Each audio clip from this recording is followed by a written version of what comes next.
This is where the excitement happens.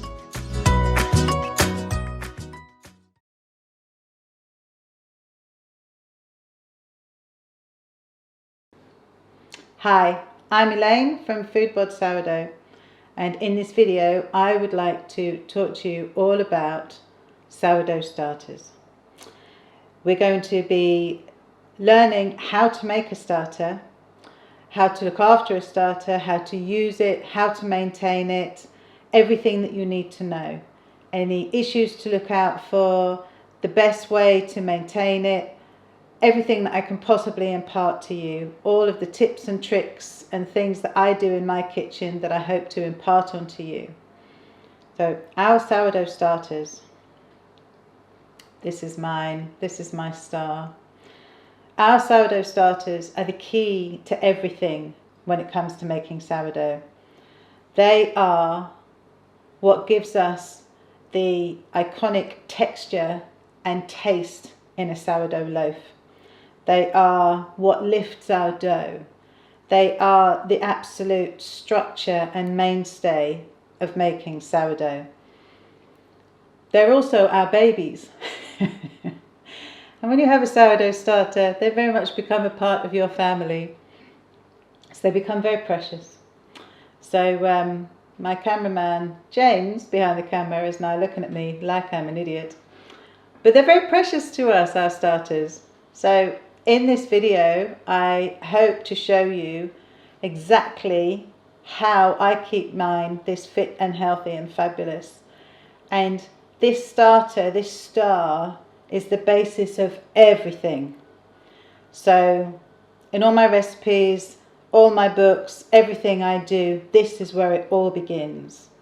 So let's move on. I'm going to show you what you need for making a starter, where to begin, the process through the first 7 days, and lots of other tips, looking at different flours, as much information as I can give you all in one go. So let's make a starter. Sourdough starter is ostensibly flour and water. So the key things that we need to make a starter are flour and water, and all we're going to be doing is fermenting that flour and water to create our starter and give us that base for all of our loaves. So what I want to show you is the things that I use for making a starter. But what I will say very clearly at this point and throughout is this is a truly simple process. Making a sourdough starter, making sourdough is a truly simple process. So if you've been told or read anything to suggest it's anything more than that, please believe me, it's a lot simpler than you're thinking. So to make our starter, from the beginning, it's easier if you can get things organised. So I like to use glass jars for making a starter. I will always choose glass. You can use plastic, but with plastic there's every chance that it may hold flavours or colours from previous foods that may contaminate your starter. I like using glass as much because it's clean and simple, but also because then you can see the texture of your starter all the way through it, which I can promise you will bring you joy as this develops. So I use these jars. They are wet jars. They're 580 millilitres is the volume, and I like the fact that the shape of them means that we have quite a wide mouth to make it easier to work with. So these are what I choose to use. If you've got a jar or something at home you want to use, just try and make sure that it's not much bigger than that. It's very easy to get lulled into this idea that you need to keep a lot of starter, but you really don't. So one of the things that you will notice about the way that I do things, and I'm going to teach you to make this starter, is about keeping it really lean. You don't need to keep a lot of starter. You don't need to waste a lot of flour and water. So with this, that's why I use this size jar. These jars come with a rubber seal, and you don't need that. I just use the jar with the clips and the lid. So that's the first thing, is your jar. Also, I use scales. One of the key things for me in keeping my starter healthy is to use equal weights of flour and water, not volume. So by using my scales, I can clearly and easily weigh out the amount of flour and water that I am putting into my starter and into my jar. So digital scales, absolutely brilliant. Flour.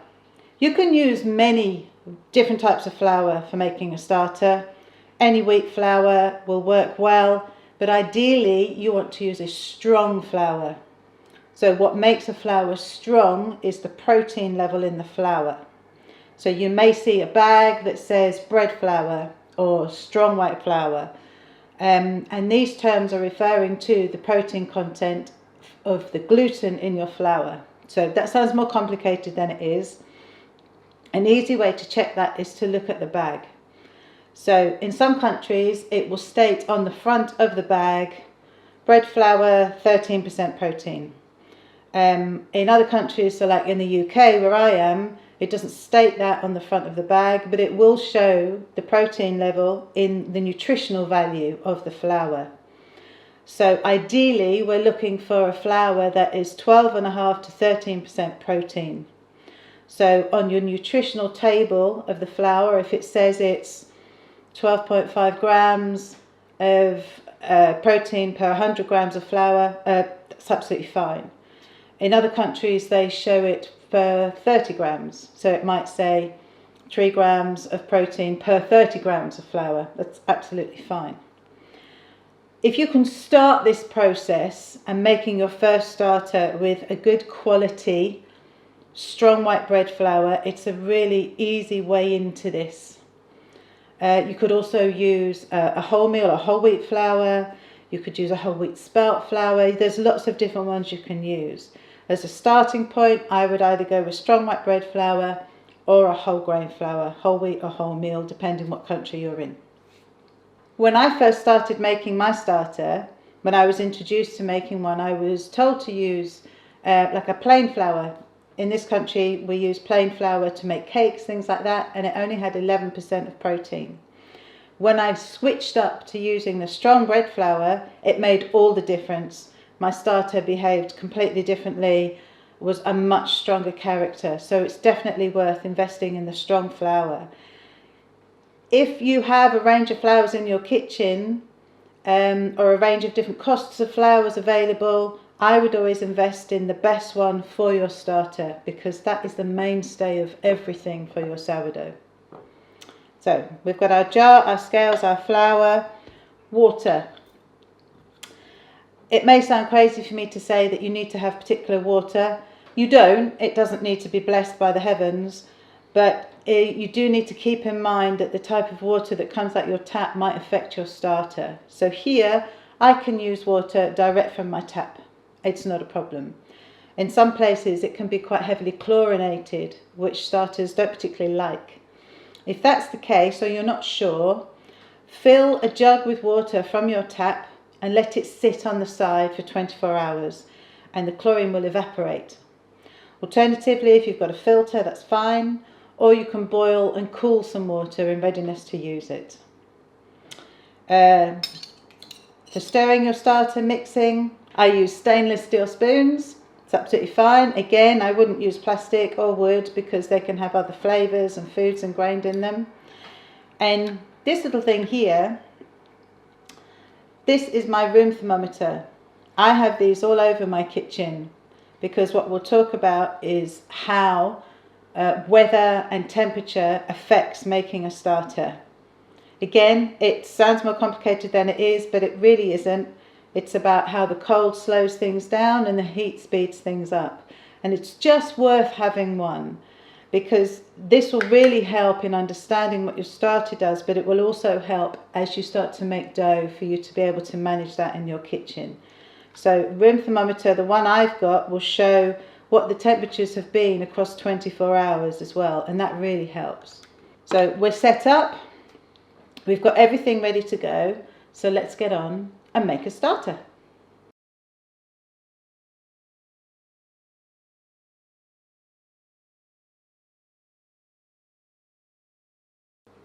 To begin making our starter, on day one we want our nice clean jar. It doesn't need to be sterilised, mine's just gone through the dishwasher. We want our scales at 0, and we're going to begin by adding 50 grams of flour,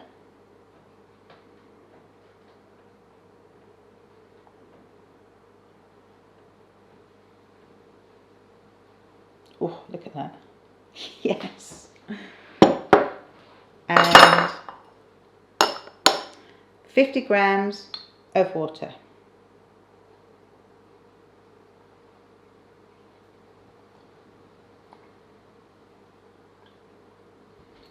And stir.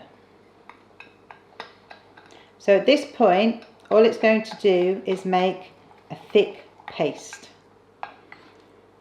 It's going to look like nothing particularly interesting.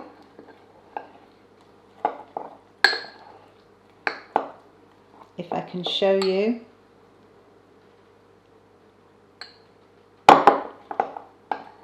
That's all we need to do.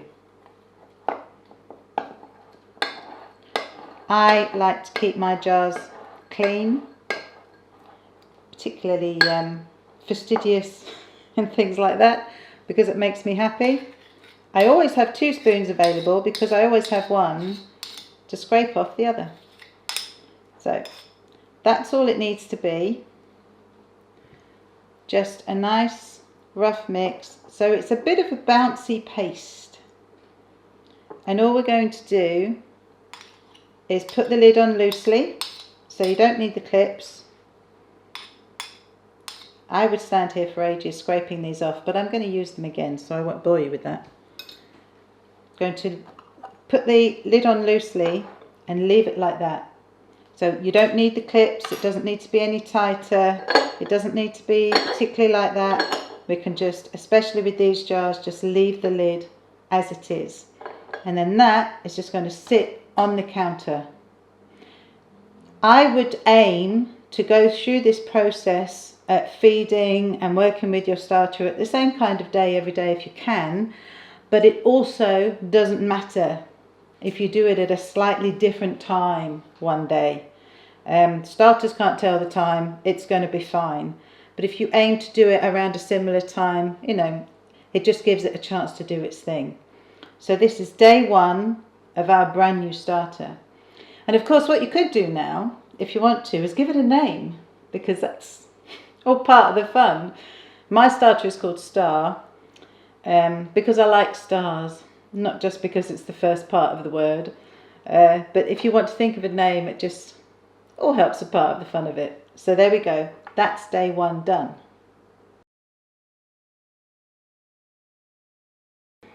Here we go. So this is now day 2 of our starter, and your starter is probably not doing much yet. Hopefully you can see. It might have a couple of bubbles. It might not do anything. It might just still look a bit like gloop. What you might see, as mine is showing, is you might see some little black speckly bits. That's fine. That's just from the flour. So there's nothing to worry about. So this is our day 2 of our starter, and all we're going to do on this day, back on the scales, back to 0, and we're going to give it another feed. So on this occasion, from now on, it's 30 grams of flour and 30 grams of water. So 30 grams and 30. So what I would say, if you've put in 32 grams of flour, don't worry, just make sure you put in the matching amount of water. So don't worry about if it's just 1 or 2 grams over, it's going to be fine. Just even it up with the same amount of water. And again, we're just giving that a stir, and you'll feel the elasticity of the starter from the day before, the way that it started to gel together. So this is still quite a nice stiff mix. just give it a stir up. It doesn't need to be super finely mixed. It doesn't matter if there's a few lumps in the flour, but hopefully what you can see is it's thick, but it's starting to be bouncy. So there we go. That's it. So every day, the actions every day are only 30 seconds if you're lucky. You know, it doesn't need to take a lot of time at all. So there is our starter, day 2. And now that we've stirred some flour into it, you can start to just see a couple of little pops, a couple of little bits of action in it. So that's day 2 done. Again, lid on and on the counter until the next day.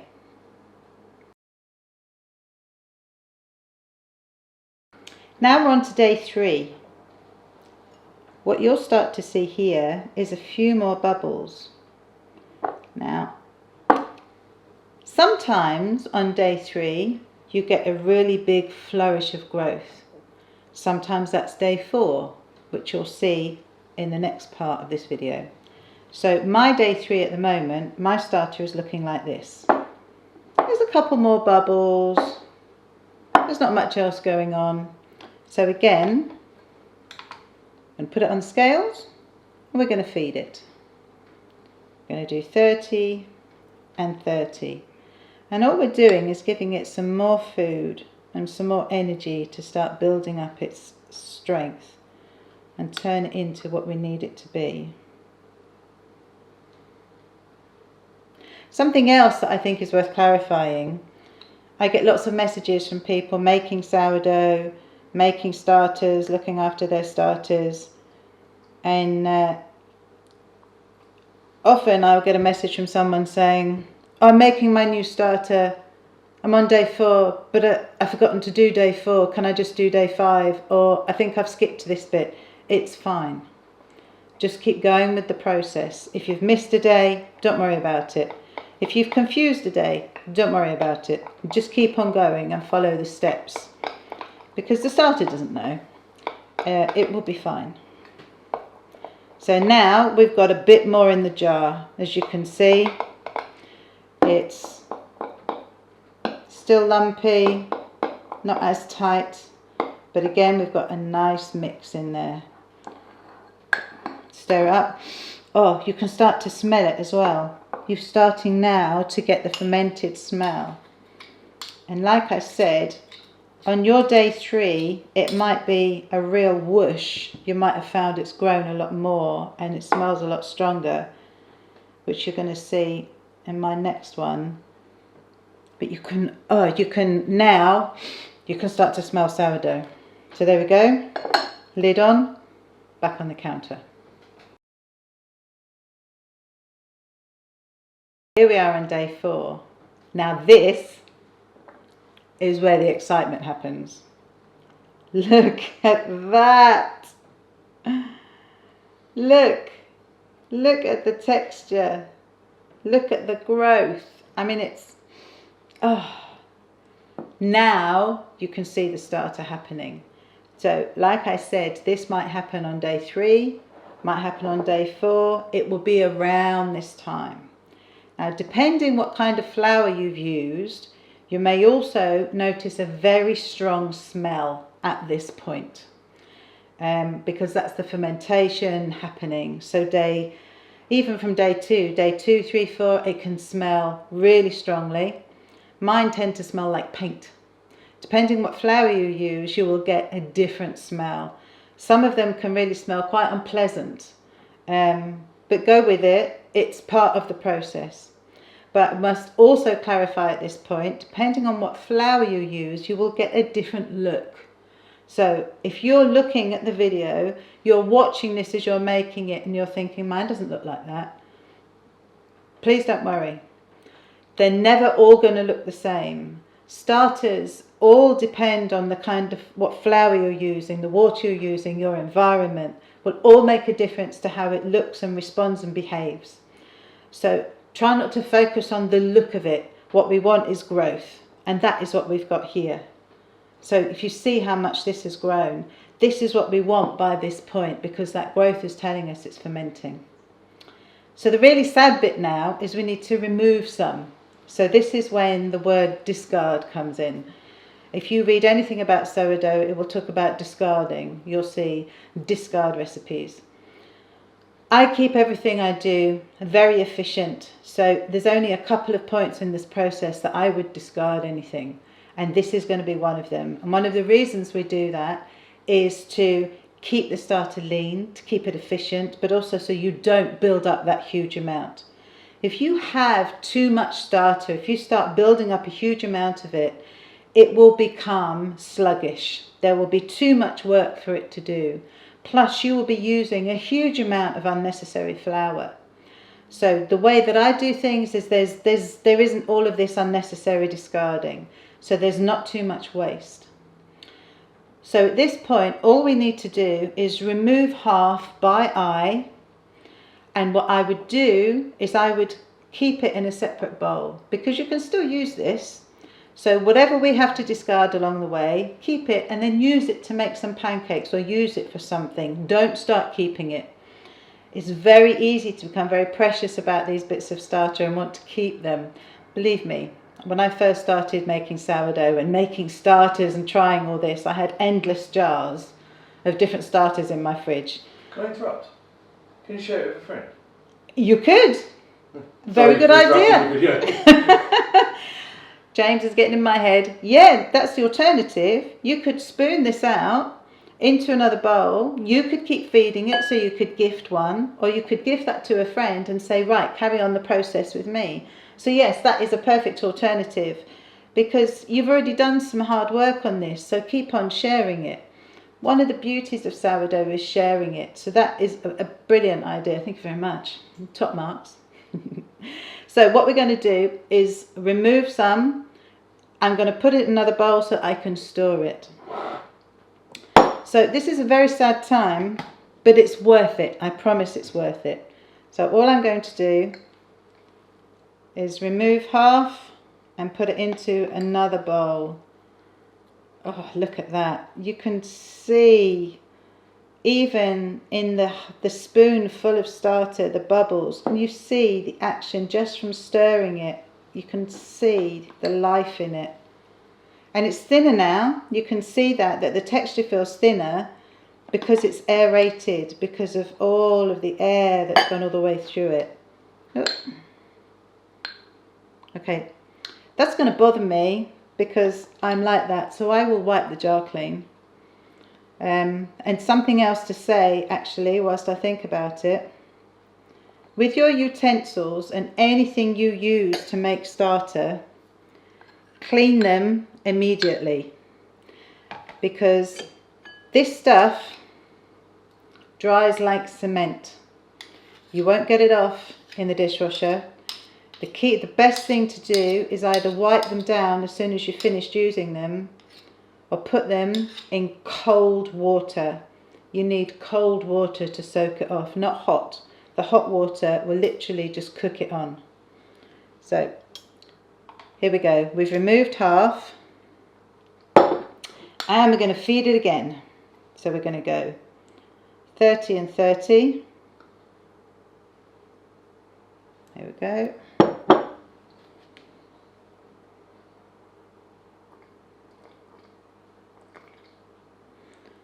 And we're going to stir.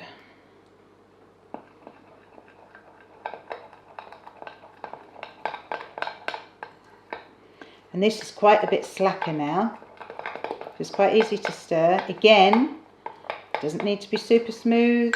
Some lumps of flour is absolutely fine because it's going to ferment. It's going to eat its way through all of that flour.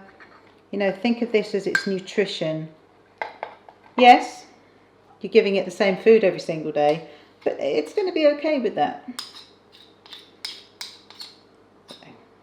Scrape it in because that's what I like to do to keep things tidy. And you can see what this consistency is like. So there's some lumps in it, that's fine. I've known people get those little coffee whisk things, those frothers, and use them in their starter thinking it needs to be silky super smooth. It really doesn't. Keep it easy, keep it simple. So there we go. Lid on, back on the counter.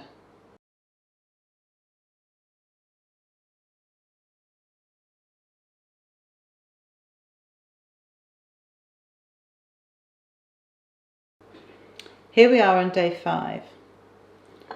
What you might notice is that your starter has become quieter. All that effervescent growth that you had on day 3 or 4 will suddenly have become a bit less, and that's okay. That's normal. At this point, your starter is starting to grow and build its strength. So don't worry if you end up with a starter that's a bit lower like this one is. So what you'll see is we've got some smaller bubbles. There's still texture all the way through it, but it's not going to be as wild and effervescent as it was the previous couple of days.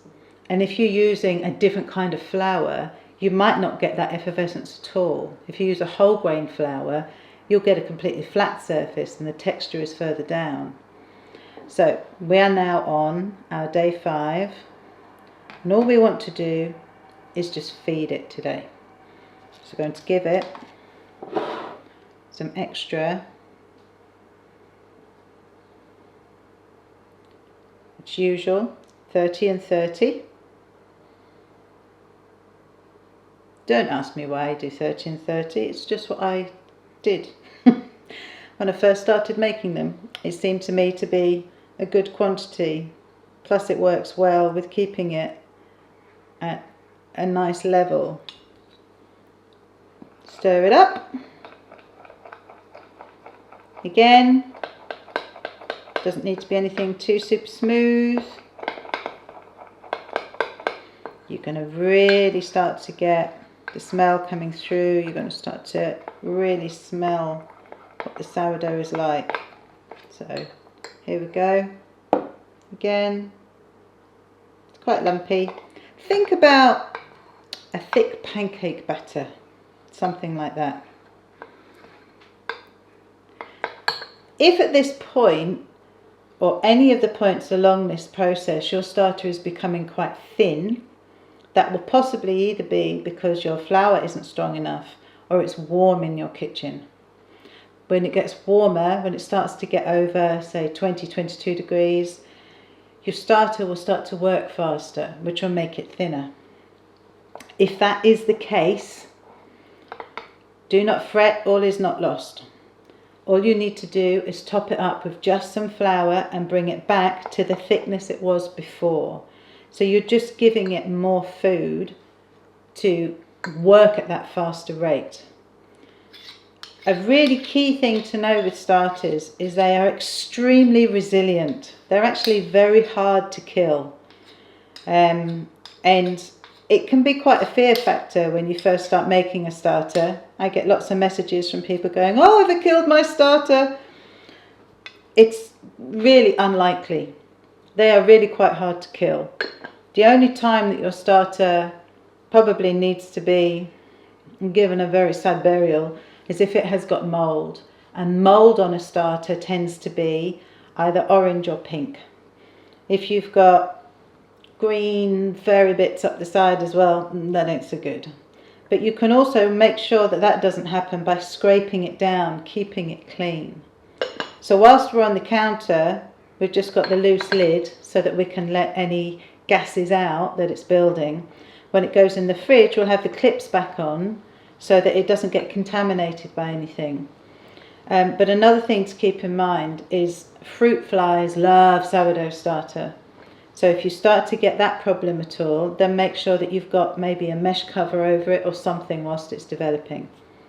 So that's our day 5 action done. Day 6 of making our starter. And what you'll see again, we've got texture. You might even be able to hear as I stir it. Let's see. Can you hear me? Sometimes when you stir them like that, you'll be able to hear the snap, crackle and pop. And I can see it. Look. You can see bubbles all the way through it. That's what you want. It's the bubbles that are going to build the sourdough. So again, on this day, we're going to remove half.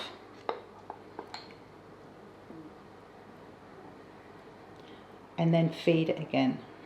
So whilst I'm doing this process, what I'm showing you here in this video is 7 days of making your starter. And ideally, typically, 7 days is all it needs. But not all starters are the same. Some starters need more than 7 days. Some starters will need a couple of weeks, 3 weeks. So don't worry if your starter isn't doing the same as mine or what you think it should by day 7. Again, it's okay, just keep going. Just keep going with feeding one day, discarding and feeding the next day until it does what you need it to do. And what we're looking for is that routine growth. If every time you feed it, it grows, then it's ready to use. That's what we're looking for. So we've removed half. I'm going to put it back to 0. Doesn't matter that the spoon is sitting in it. We've got our 30 and 30.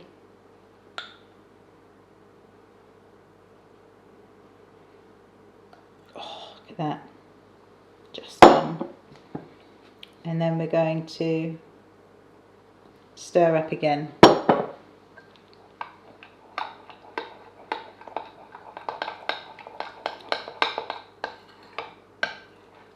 So by this point you could be very close to having a starter that you can use. The smell, you can really smell it. So we've got a nice consistency. It's a bit lumpy from where we've just fed it, but that's fine. Remember, lumps is fine. Scrape it down. Any dried stuff that's on around the edges, just scrape it down and stir it in, because it's all just starter and it's all extra strength.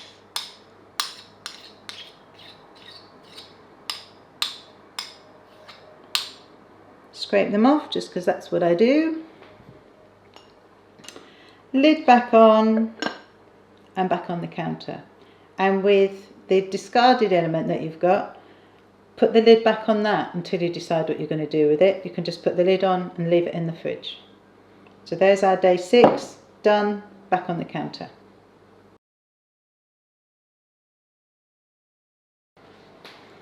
So we're on now on day 7 of making this starter. As you might have realised, I'm showing you these all at one go because I've been making them over the last week, especially to show you. So hence why I have so many jars of starter, which you do not need, just the one. All you need is the one jar, I promise. So here we are, day 7, and she's a picture. Yes, my starter has always been a she. She is, oh, she's talking, she's bubbly, she's full of texture. Look at that. All that surface. So what you should find is that she's quite talkative. So I'm going to move nearer the mic so that you, oh, she's about to blow a bubble. I'm going to move nearer the mic so that you can hear the sound when I stir. But you'll see she likes to blow bubbles. She's active, she's happy. So what happens when we stir?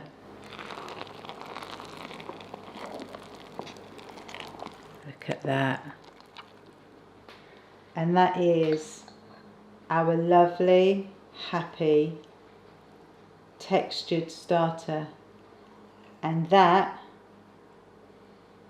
is now ready to use. So for this now, with this lovely jar full of starter, oh, she's so pretty. This can now be used to make dough. And don't worry that I've stirred it, or if you've stirred it and it's collapsed, it's fine. It's still full of power. It's still full of all that strength. So the fact that this is now looking shallower than it was isn't a problem. It's still all there. So you can still spoon this out to start making your dough. Or, like I said, if it hasn't done that routine growth and development and you don't feel it's ready yet, then keep on with the process. So today we would just be feeding, tomorrow we would be discarding and feeding. And you can keep on doing that process until you feel confident that it's ready. So those are the key steps of making your starter. You know, the ingredients for a starter really is your flour, your water, time, patience. Patience is very much a necessity in sourdough rather than a virtue. And just being aware of your environment and the room temperature, because it will make a difference. So if you are living somewhere that's particularly warm, you may find that your starter grows very quickly, in which case you might need to do these actions twice a day to keep up with it. Or the best thing to do is to keep it in the fridge during the hottest time of the day and just take it out in the evening to do your feeding or your discarding and feeding. Let it sit overnight and back in the fridge in the morning. And it's just a case of managing that to make sure it doesn't get too thin. But remember, if it does become thin, it's okay. Just give it some extra flour. So I will move on now and show you what some different starters look like, made with different flours, also so that you can see what a thinner starter looks like. But that is how you make a beautiful sourdough starter.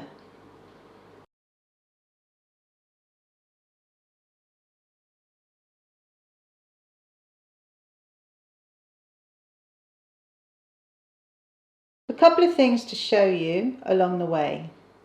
If your starter has just got a really flat, inactive surface and it feels just a bit smooth and untextured and unexciting as you're going along, it could well be because your flour isn't strong enough. And it might be that all it needs is an influx of a different flour.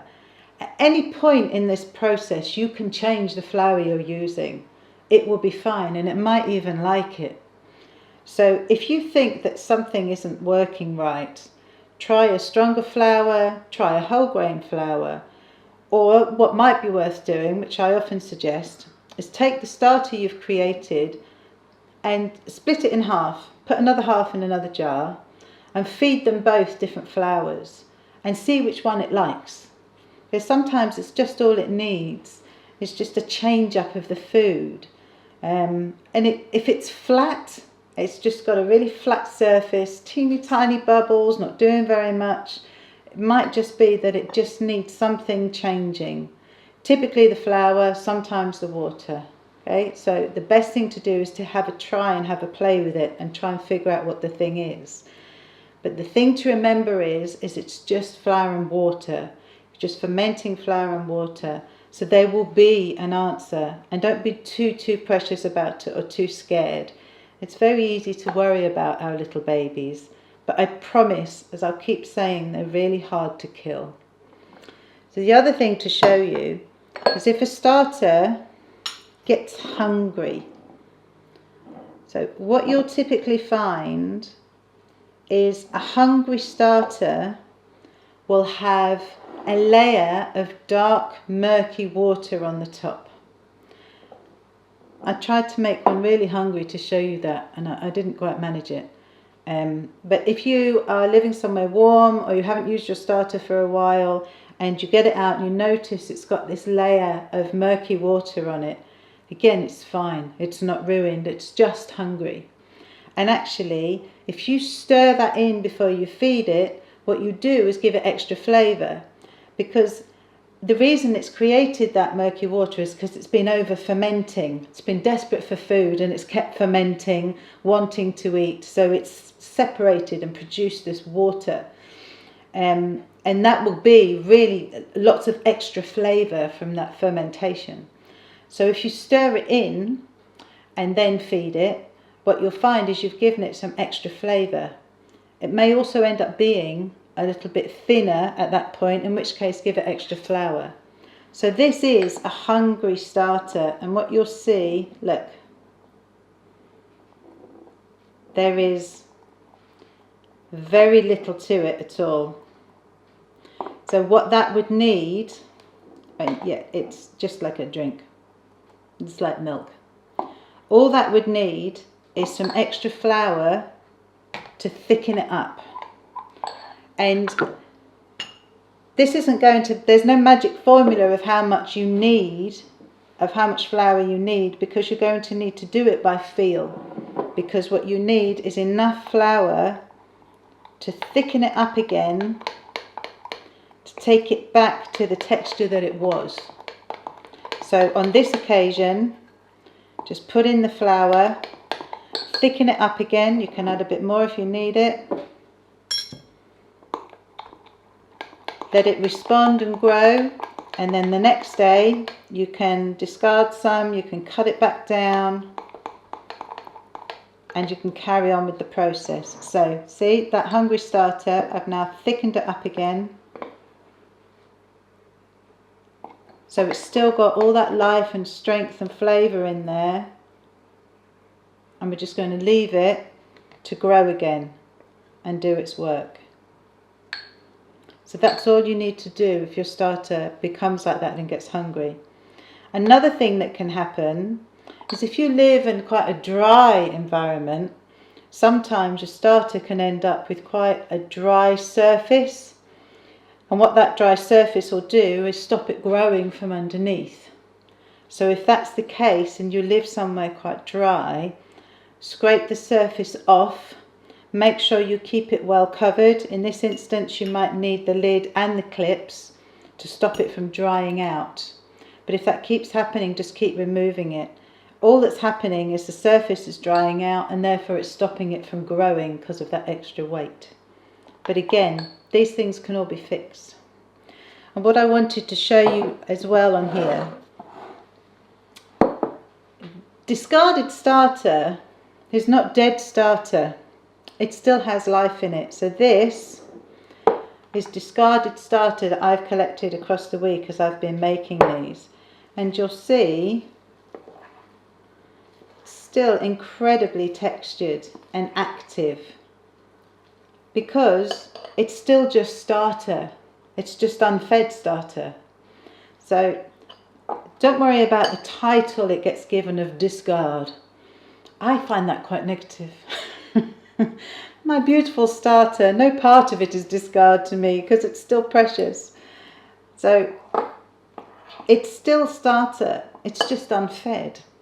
In that case, it might not have as strong a flavour or strength as some of the others. But if you think it's strong enough, you could probably still try making a loaf from it. But definitely use it, because it makes great extras. You can throw it in cakes, you can throw it in pancakes. There's so much that you can do with it, so it doesn't need to go to waste. And it's, you know, this is still popping away.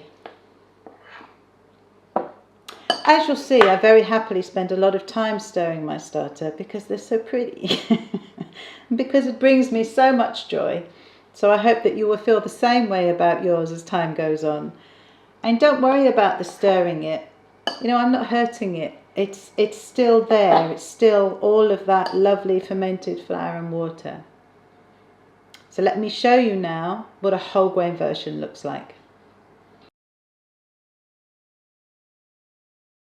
What I've got here are a couple of starters made with whole grain flours. So this is to show you the different textures, the different sounds and feels. So this starter has been made with wholemeal flour. In the UK we would call it wholemeal, you may call it whole wheat, you may call it whole grain. So this is a wholemeal starter, and what you'll see is they become quite textured. These can smell really strong. Really, really strong. And they can be quite chatty. Let's see if this one is.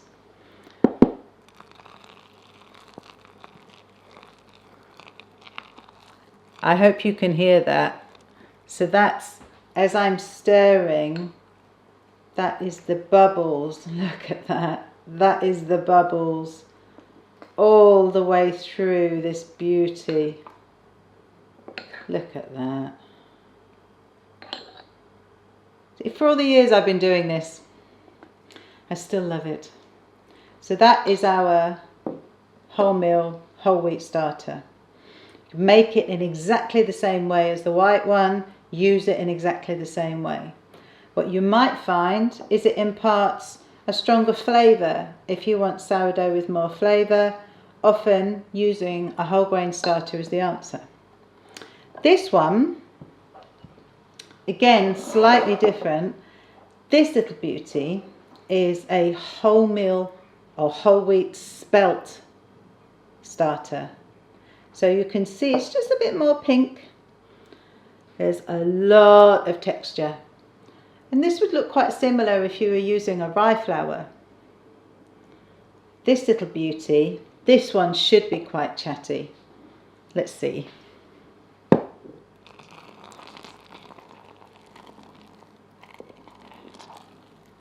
Oh, I hope you can hear that. So this is quite a different texture. Look at that. Oh, and the smell. You almost get like the grassiness come through with some of these whole grain starters. Oh, gorgeous.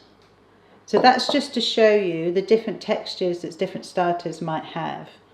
And again, this comes down to the type of flour you use. And I can't say this enough, in that all starters are going to look different, smell different, behave differently.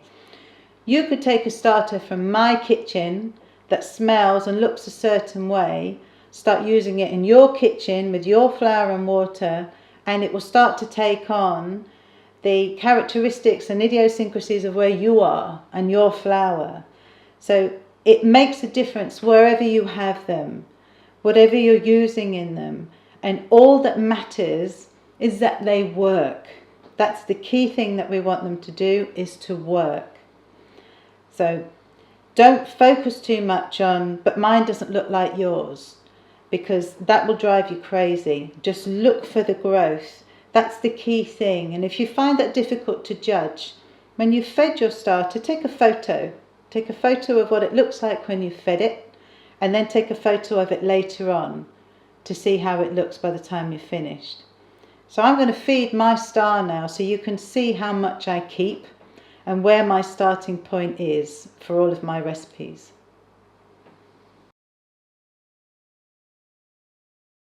We're back now with my starter.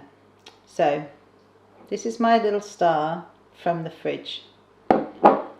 When your starter is ready to go, when it's ready to use, you can see that it's responding well, you deem it's ready to go. Either start using it immediately, or all you need to do is put its clips on and put it in the fridge. That's all that needs to happen to it.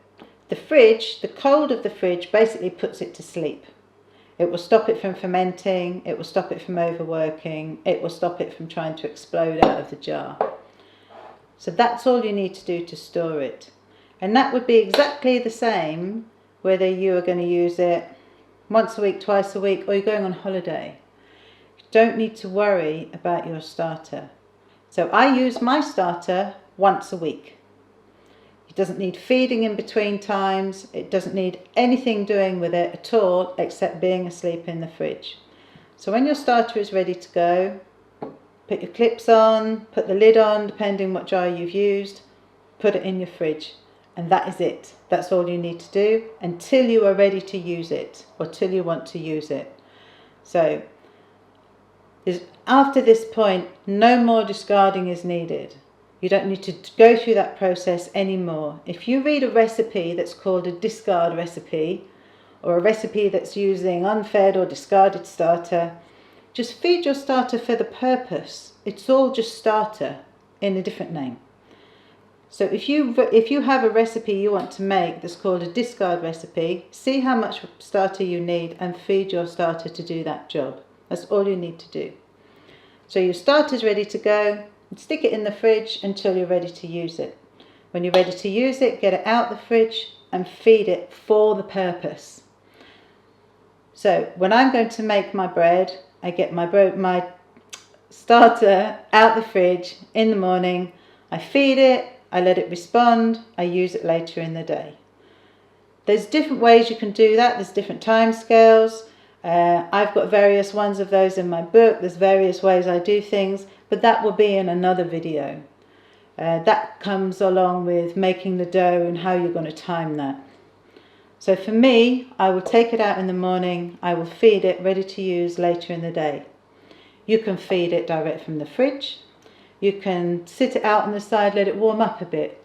The main difference will be if you feed it direct from the fridge, it's going to be quite stiff to stir. If you leave it to come to room temperature, it's going to be a bit easier to stir. It's going to be a bit looser. What you'll notice, even coming from the fridge, and as we were making the starters, is you'll often have condensation, water on the inside of the lid of your starter. And that's normal. It's the fermentation process creating gases, sometimes creating heat, and that's all that it is. So again, it's nothing to worry about. So this is my starter. I took her out the fridge earlier, and because she's been sitting on the side, she's already starting to grow a bit, because she's a very strong, happy girl. Even without feeding, she's starting to grow. So in my jar, all I've got is 80 grams of starter. That's all you ever need to keep. Anything between 50 and 100 grams of starter is your perfect base amount. When I want to use her, all I do is then feed her for the purpose. So I'm going to feed her ready for making my dough. And because I feed my starter based on what I will want in the dough, then I don't get any spare. I don't have any discard. I don't build up any huge amount of starter. So I've got my starter on my scales down to 0. And because I want to make one dough, this will make a lot more sense when it comes on to making your actual loaf and your actual bread. But just to show you the process of feeding her. So for making one dough, I just feed her my usual 30 plus 30, or like I said, if it goes a bit over or a bit under, just match it with your water.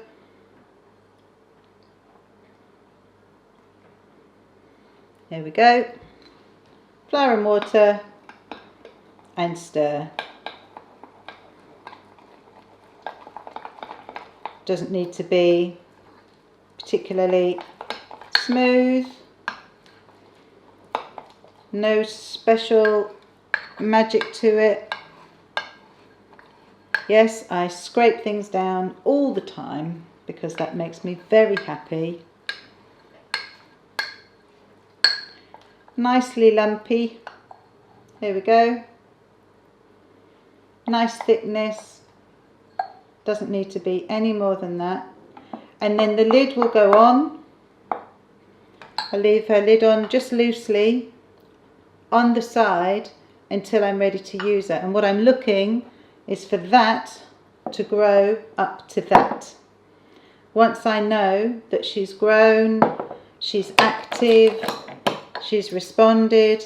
This has only got my clips on because I'd had it sitting on the side earlier. Once it's active and responded, then I know that she's ready to go. And we should be able to get some sound. Should. Let's try.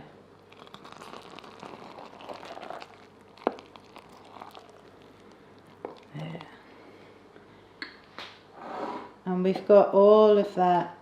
Look at that texture and resistance. And again, don't worry that I've stirred it. It's fine. I can still spoon that out into a bowl, ready to make some dough.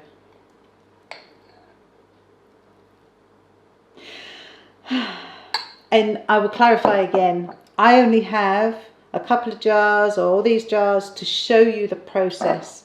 All you need is this one. Just this one little baby is everything you need to make all of your sourdough. Unless you particularly want to have starters made with some other flours, you will only ever need the one. And you know, I do recommend trying to make starters with other flours just to see the process, see how they behave, you know, see how they smell, see the different flavours that they impart on your bread. It's really worth doing it, and it helps you to have a broader understanding of how the process works. It you know, it teaches you more, and you might like the flavour more. So I think it's worth doing, and I think it's fun. It's something that I did right from the beginning when I started to make starters, was get lots of different flours and see what they would do, just for the pure fun of it.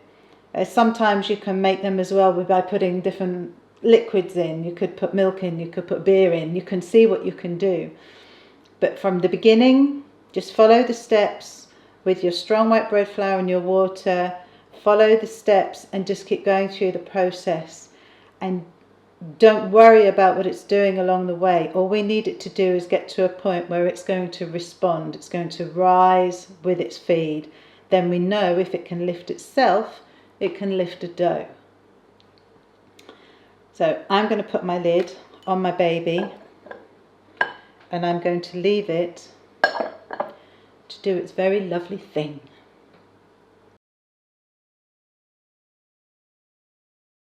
Thank you for watching this video. I really hope that you have found everything that you needed to know how to make a sourdough starter.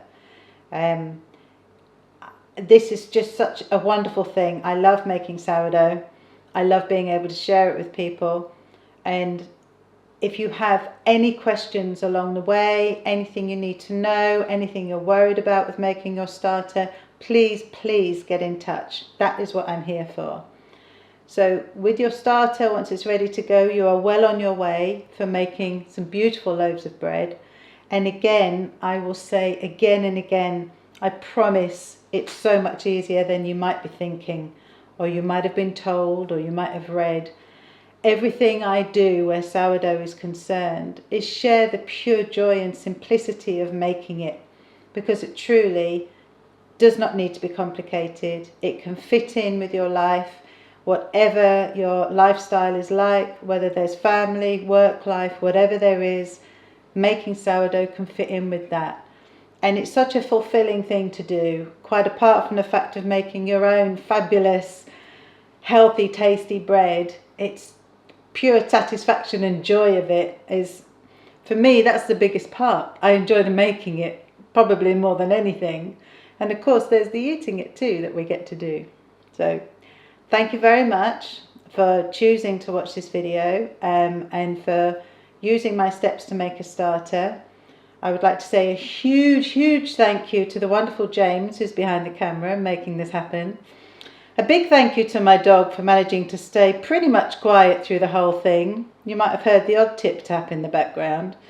But really, thank you very much for choosing to watch my process for making starters, and just have a go, really have a go, and just follow the steps. It's just flour and water, and I promise it will work. Thank you very much.